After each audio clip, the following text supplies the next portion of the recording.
Hey guys! Welcome back to my new video. I will do a April favorite of the month. So let's start for this favorite. Mag-upisa sa...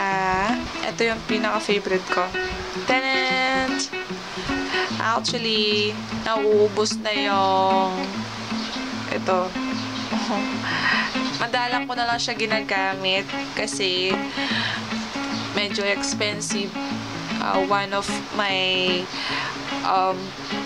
cosmetics or makeup na ito pa lang yata yung mahal sa mga ginagamit ko. Kasi I think 1,000 plus to. Kasi kaya ako nagustuhan to dahil nga doon sa mga review ng mga ibang tao. Kaya yun. And then yun, na-purchase ko. So yun, nagustuhan ko rin siya. Lalo na ito ang color blue. Parang siyang purple. Pero kung titignan sa video, parang bluish. Kaya napaka-perfect niya sa akin. Tsaka kahit gagamit ako ng eye primer, pop na pop talaga siya. Lalo siyang lilitaw yung colors niya or pigmented. So, yun. Actually, yun nga, April, ito yung pinaka-favorite ko. Ito yung bestseller sa lahat ng mga online shop. Nakita ko to kay Miss Mappy. Hello po. At saka kay Ate Melanie. And kay Ate Ann Klutz. Yun, review nila. So, yun, meron din ako nakitang supplier. So, I decided to buy. And nung bumili ako ng konti pa lang kasi tinitignan ko muna kung mabenta sa akin. So, tinry ko siya nung araw nung binili ko or kumuha ko ng stock ko. Agad-agad, kasi gabi na kami nakauwi. Tapos, agad-agad, nung pag-uwi namin doon sa bahay ni BF, ayun, agad-agad, naghilamos ako, nag-alis ako ng makeup. Tapos, yun, binabad ko yung maligamgam, yung bimpo. Tapos, yun. Tapos, nung totoo nga, inalis ko dito. Grabe, ang dami. Nakakaya. Yung kapatid ni Gilbert nandidire. Hindi ko nga alam kung bakit ganun eh. Hindi ko akalain na mangyayari yun. Pero gagawa ko ng demo for this. Kung gusto nyo makita sa mga nakakiyang katotohanan. For my pimples and my eye bags, yung katuwang ko is eto. Garnier brightening eye roll-on. And this one, anti-imperfection roll-on. Unahin ko na muna to. Ito, wala pa man ako nakikitang improvement, but gustong-gusto ko siya sa tuwing nilalagay ko siya kasi parang akong nare-relax dito sa under eye. Pagmula nung ginamit ko to, parang parang pumuti or nag-bright nga yung under eye ko kasi super dark talaga ng under eye ko dati. So yun, nagtuloy-tuloy ko lang ginamit to, kaya yun, nagustuhan ko siya. Actually, wala pa yatang 1 month sa akin to, kaya puno pa siya ng konti. About this, kung anong nagustuhan ko dito, kasi sa tuwing nagkaka-pimples ako, meron ako recently, nag-swimming kami nung Sunday. Tapos, syempre, sa swimming pool, hindi mo naman maasahan na malinis yung swimming pool. May umihihi. Tapos, marami pang etc. na marumi. Masaya lang kasi yung mukha ko, parang sensitive. So, yun, nag-swimming nga kami. Tapos, nagbabad nung maghapon. So, yun, parang lumitaw lahat yung mga tagyawat ko sa face. So, yun, marami akong nagkatagyawat ako dito, lalo na dito. So, actually, kung makikita nyo dito, hindi na magana makikita dahil sa concealer. So, nung umuwi na kami ng gabi, nag-wipe ako, wet wipes. Tapos, ginamit ko muna to, and then this one. So, natulog na ako, and then kinabukasan, ayun, para akong nag-magic. Nawala yung pimples ko in one day lang. So, super effective sa akin to, napaka-healthful. Akala ko dati, wala na ako makikitang for my pimples na walang katapat. Ito na, meron na akong katapat sa pimples. So, for lipstick, eto. For lipstick na nagustuhan ko, unang-una tong e.l.f. Ano ang pangalan to? Wala siyang packaging. Ay, wala siyang packaging. Wala siyang, info about this one. e.l.f. number, hindi ko alam kung code siya or name. Ang name ng e.l.f. ay Posh. Binigay sa akin nito ni ate fashionista. Ano siya, parang creamy na nagmo-moisturize, medyo shiny ng konti. I love it. Para siyang brownish, reddish brown, parang ganon. Ang ganda niya. So, minsan ginagamit ko to, kumbaga, alternate paggagamit ko ng mga red color. Actually, before, I'm loving with pinkish lipstick. Parang ganun. Mahilig ako sa mga pink before. But now, nung nagka-red lipstick ako, parang, yun, tuloy-tuloy na. Red na lang. So, yun. And then, this one is NYX Matte Lip Cream. Wala siyang pangalan kasi SG lang siya. And the good thing for this, you can apply easily and napaka-colorful. Meron akong makeup tutorial or makeup look na ginamit ko to. So, you can check it out if you want. And then this one, Etude House with Recipe. And ang code nila is 208, which is the darkest color. Meron ako makeup look na ginamit ko to. Bold lips siya. And then this one is 211. This is one.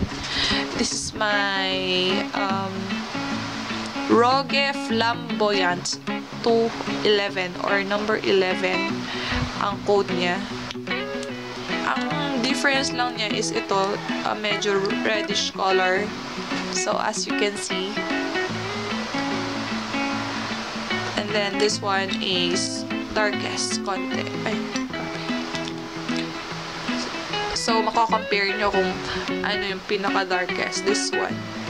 Next one is my favorite is Naked for what is this? Hide Blemish Concealer. Ang kagandahan nito, medium coverage lang for only 99 pesos only. And the good thing is, yun nga, medium coverage. Tapos, creamy pa siya. Konti lang, okay na. Pero kung nasa, kung gusto nyo makapalan, make more. Hindi naman siya nagkikiki. Basta maggamit lang kayo ng mga loose powder, like Nichido powder. Yan. Code nito is number 3. Medyo light siya sa akin. So, good for highlighting and correcting for your eyebrows. The next one is this one. Supermodel Maximum Fast Lash Extension. Ito yung pinaka-best seller. Best mascara. I love it. Meron akong demo and review for this. So, you can check it out about this. Para malaman nyo kung anong kagandahan nun. So, hindi ko na siya kakwento dito. Para medyo ma-excite naman kayo ng konti. Next one, my favorite is this one. And favorite ko dahil binigay sa akin ni Ate Fashionista. Hindi lang binigay sa akin kasi nagustuhan ko siya dahil BH Cosmetics. Fan ako sa mga BH Cosmetics kasi eto rin BH Cosmetics din. So, nung pagbukas ko, I was shocked. because of the color payoff. Diba? Napaka-perfect siya. Ito, pwede rin siyang powder dito. Kaya ito. Tapos, contour. Ay, gustong-gusto ko to. Itong contouring. Kasi, konting-konti lang. Okay na siya. And then, this one. This is my favorite blush on. Pero kung gusto nyong medyo kitang-kita for pageant, ito, mix it lang. I-mix mo lang konti. And then, highlighting. This one. The white one. I love it. And the next one is Quick Effects No Shine Modifier. Parang siyang primer ko nang ginamit before applying foundation, before applying BB cream or concealer. Ito muna yung inuuna ko. Kasi hindi ako tiwala sa aking face kahit sandali lang akong umalis ng bahay or mapatagal. Ito talaga yung katuwang ko.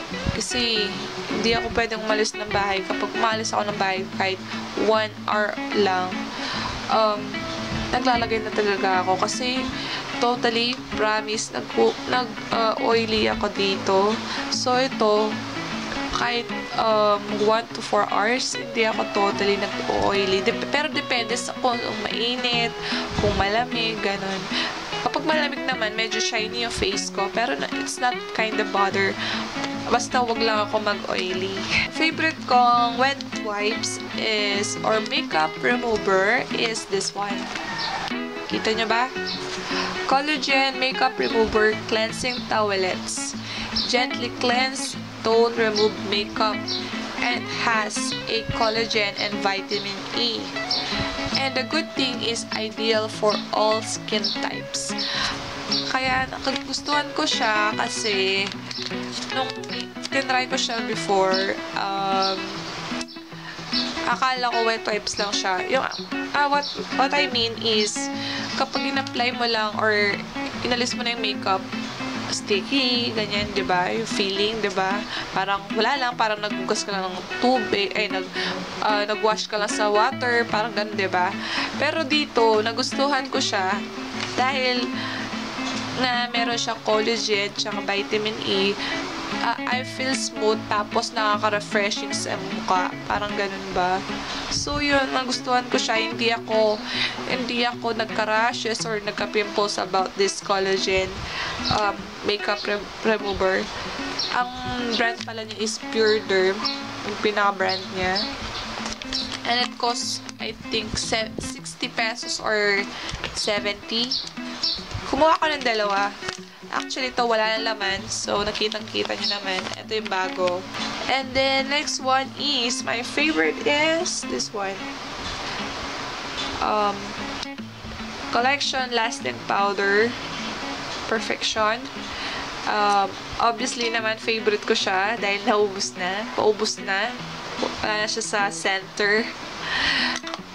Gustuhan ko siya kasi medium coverage to full coverage. It depends on what you apply, a foundation or BB cream. But for me, it's a good thing, any kind of foundation or BB cream. So, next one is this one. Sutla Vanilla Yogurt Whitening Scrub Face and Body. Ang nagustuhan ko dito, amoy vanilla. And then, scrub ko na siya, and after mong maligo, apply ko lang siya sa after ko maligo, i-apply ko lang siya sa balat ko. And the good thing about this, yun nga, nag-swimming na kami, na-sunburn ako, medyo umitim ako ng konti. Papakita ko sa inyo yung sunburn ko, ha. Ayan po, na-sunburn ako. Excuse me for those hindi makatake sa aking sunburn.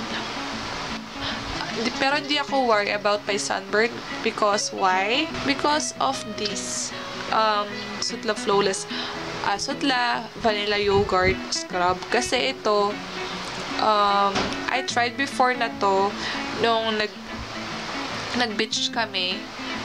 Kasi within 1 week lang naalis na.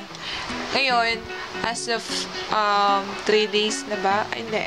4 times ko na siyang ginamit. Actually, ngayon hindi ko siya ginamit dahil aalis nga ako. So, yun.